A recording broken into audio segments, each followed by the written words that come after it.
dans le monde merveilleux des contes et chansons.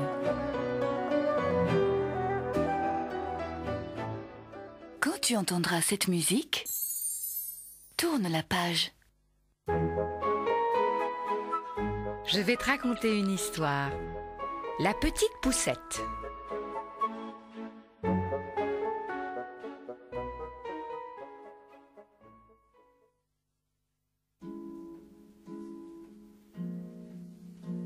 Il était une fois, dans un beau pays riche et verdoyant, une jeune femme qui rêvait d'avoir un enfant. Elle alla trouver une sorcière et lui dit « J'aimerais tant avoir un enfant. Voilà si longtemps que j'attends. Aidez-moi, s'il vous plaît. »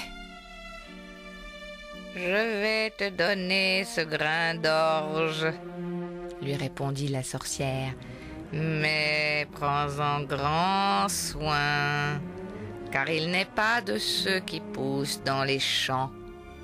Rentre chez toi et plante-le dans un pot. » La jeune femme rentra chez elle pour planter son grain d'orge.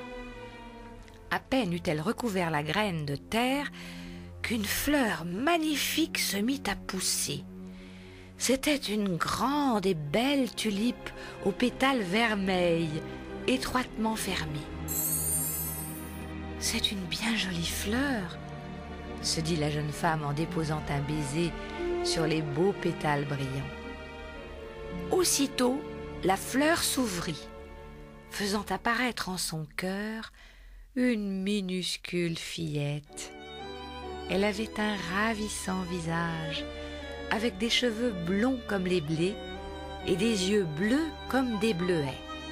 « Oh, quel bel enfant !» s'exclama la jeune femme émerveillée. « Mais elle n'est pas plus grande que la moitié de mon pouce. C'est égal, va, je l'appellerai Poussette. » La jeune femme coucha la petite Poussette dans une coquille de noix superbement laquée. Poussette était très heureuse et chantait tout le jour d'une voix si belle qu'elle devint l'amie de tous les papillons qui n'avaient jamais rien entendu de si charmant. Une nuit, alors que Poussette dormait sagement dans son petit lit, une affreuse crapaude entra par la fenêtre dont un des carreaux était cassé. Elle sauta sur la table et découvrit la fillette endormie. « Croix, croix, ce serait une bien jolie femme pour mon fils, » se dit la crapaude. Aussitôt, elle s'empara de la coque de noix et s'enfuit par le jardin. Non loin de là coulait un ruisseau entouré de marécages pleins de vases. C'est là qu'habitaient la crapaude et son fils. La vieille crapaude déposa le lit de Poussette sur une feuille de nénuphar au beau milieu du ruisseau. « Où suis-je » demanda la petite Poussette en se réveillant. « Je te présente mon fils, » lui dit la vilaine crapaude. « Il sera ton mari et vous vivrez dans un charmant logis au plus profond de la vase. » « Croix, croix, croix » répondit le crapaud qui était hideux et ne savait dire que cela. Puis, la crapaude s'enfonça dans la vase avec son fils afin de préparer la chambre nuptiale. Poussette, restée seule sur son nénuphar, se mit à pleurer amèrement. Elle ne voulait pas habiter chez l'horrible crapaude et son fils était si laid. Heureusement, les petits poissons qui nageaient dans le ruisseau avaient assisté à la scène. Ils furent si émus par la grâce et le chagrin de Poussette qu'ils décidèrent de lui venir en aide. Ils se mirent tous à mordiller la tige de nénuphar sur laquelle se trouvait Poussette, tant et si bien que la feuille, libérée, se mit à descendre le cours du ruisseau. Poussette dériva longtemps. Partout sur son passage, les oiseaux chantaient en la voyant, et elle les remerciait en riant. Un jour qu'elle s'amusait avec un joli papillon blanc, un gros hanneton volant se précipita sur la minuscule enfant, la saisit entre ses pinces, l'emporta et se posa avec elle sur la plus grande feuille d'un arbre. « Venez voir la jolie fiancée que je me suis trouvée !» dit-il à ses amis. Les autres hannetons s'approchèrent pour observer Poussette. « Mais elle n'a qu'une paire de jambes !» s'exclama le premier. « Et elle n'a même pas d'antenne !» ricana le deuxième. « Comme elle est laide, elle ressemble à un humain !» déclara le troisième. « Oh oui, c'est vrai, elle est très laide !» reprirent-ils tous en chœur. Pourtant, Poussette était bien jolie, et c'était aussi l'avis du gros hanneton qui l'avait enlevée. Mais comme tout le monde la trouvait laide, il se plia à l'avis général et abandonna la pauvre Poussette sur une pâquerette au milieu de la forêt. Poussette se mit à pleurer. Était-elle donc si laide que cela? Laide au point que même les hannetons ne voulaient pas d'elle? Durant tout l'été, Poussette vécut seule dans la grande forêt. Elle s'était tressé un lit de brins d'herbe, se nourrissait du suc des fleurs et buvait la rosée du matin. Mais lorsqu'arriva l'hiver, les oiseaux qui tout l'été avaient si bien chanté pour Poussette s'envolèrent vers les pays chauds. Il se mit à neiger et la pauvre Poussette grelottait de froid dans ses vêtements tout déchirés. Désespérée, la petite Poussette marcha jusqu'à la lisière de la forêt. Elle découvrit alors un grand champ. Au pied d'un fétu de paille, elle remarqua une petite porte. Tremblante de faim et de froid, Poussette frappa. Une vieille souris des champs vint lui ouvrir. « Ma pauvre enfant !» lui dit la souris. « Entre donc et viens partager mon repas. » Puis, comme Poussette lui faisait bonne impression, elle ajouta: « Tu peux rester chez moi cet hiver si tu veux. Tu feras mon ménage et tu me raconteras des histoires, car je les aime énormément. » Poussette, qui n'avait nulle part où aller et qui se sentait bien au chaud chez la vieille souris, accepta avec joie. Un beau matin, la souris lui annonça: « Nous allons bientôt avoir de la visite, Poussette. Mon voisin, Monsieur la taupe, va venir nous voir. Il est très riche. Il vit dans d'immenses salons et porte une magnifique pelisse de velours noir. Si tu l'épousais, tu ne manquerais plus jamais de rien. Malheureusement, il est aveugle. Il faudra que tu lui racontes tes plus belles histoires. » Monsieur la taupe arriva dans sa belle pelisse de velours noir. La souris avait dit à Poussette qu'il était très instruit, mais qu'il détestait les fleurs et le soleil, car il ne les avait jamais vues. La pauvre Poussette ne tenait pas du tout à épouser Monsieur la taupe. Mais pour ne pas peiner la bonne vieille souris, elle chanta tout de même de sa plus jolie voix. Elle chanta si bien que Monsieur la taupe tomba immédiatement amoureux d'elle. Monsieur la taupe s'était récemment creusé un long couloir sous terre allant de son logis à celui de sa voisine, la souris. Le soir même, il invita la souris des champs et Poussette à s'y promener à leur guise. Mais il les pria de ne pas avoir peur d'un oiseau tombé là au début de l'hiver et qui devait être mort. Tous trois s'engagèrent à tâtons dans le couloir obscur. Sur le sol gisait une hirondelle. Ses jolies ailes étaient serrées contre son flanc, et sa tête et ses pattes étaient cachées sous ses plumes. « Au moins, celle-ci ne piaillera plus, » dit Monsieur la taupe. « Ces animaux ne possèdent rien d'autre que leur insupportable cui-cui.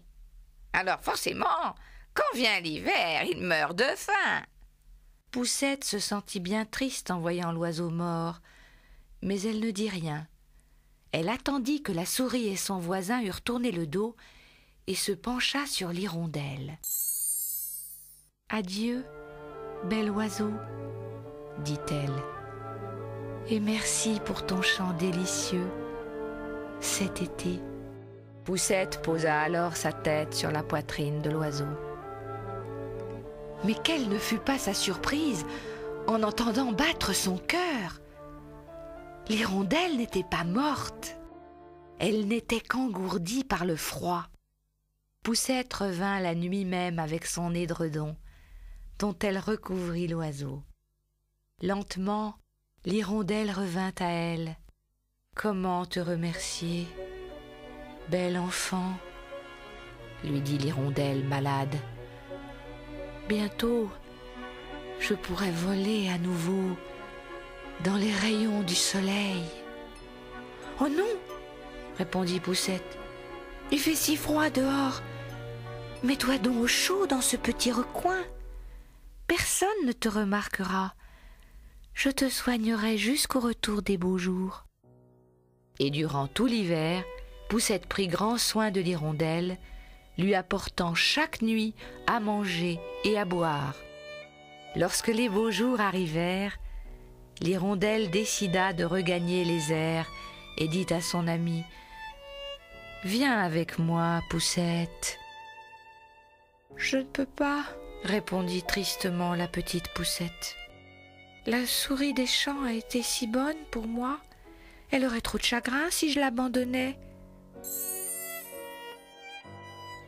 L'hirondelle s'envola, et Poussette la suivit des yeux avec envie. Elle avait bien de la chance d'être libre. Les jours passaient, et Poussette était bien triste. Monsieur la taupe avait demandé sa main, et la souris des champs engagea 4 araignées pour tisser la robe de mariée. Quand arriva l'automne, tout fut prêt pour les noces. « Dans quelques jours, tu seras mariée !» lui dit la souris des champs. La pauvre Poussette éclata en sanglots. Elle ne voulait pas épouser cet ennuyeux voisin. « Ta, ta !» s'écria la souris. « Ne fais pas la sotte, ou je serai forcée de te mordre de ma dent blanche. C'est un excellent mari que tu auras. Remercie le ciel d'avoir autant de chance. » Le dernier jour de l'automne, Monsieur la taupe vint chercher Poussette pour l'emmener sous terre à jamais. Poussette demanda à voir le soleil une dernière fois. Elle tendit les bras vers le ciel en pleurant. « Adieu, adieu pour toujours. » Puis elle ajouta : « Salut mon amie l'hirondelle pour moi si tu la vois. » C'est alors qu'elle entendit, au-dessus de sa tête, un joyeux « Cui-cui !» L'hirondelle était là. « Ne pleure plus, bel enfant, » lui dit l'oiseau. « Monte sur mon dos, je t'emmène avec moi. » Alors Poussette sécha ses larmes, s'assit sur le dos de l'oiseau et se cramponna aux plumes. L'hirondelle s'éleva dans les airs et vola par-dessus les montagnes, les forêts et les mers. Bientôt, elles arrivèrent dans les pays chauds. Le soleil brillait de 1000 feux. Des arbres magnifiques ployaient sous le poids des fruits exotiques, des citrons et des oranges. Et les bois embaumaient le myrte et la menthe. Après avoir survolé un splendide jardin parsemé d'innombrables fleurs, Poussette découvrit un magnifique palais de marbre blanc. « Voici ma maison, » lui dit l'hirondelle.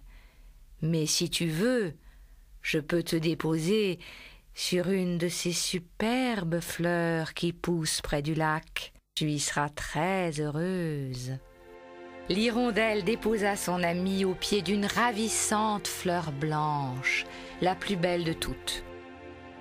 Poussette se hissa sur l'un des pétales, et là, elle découvrit le plus charmant spectacle qu'elle ait jamais vu. Au cœur même de la fleur se tenait un tout petit homme, pas plus grand que la moitié d'un pouce. qu'il portait une couronne d'or et 2 ailes aussi fines et transparentes que du cristal. « Comme il est beau !» s'écria Poussette. « Dans chaque fleur de ce pays vit un ange !» chuchota l'hirondelle à son oreille. « Mais celui-ci est le roi !» Émerveillé par la beauté de Poussette, le roi s'approcha d'elle.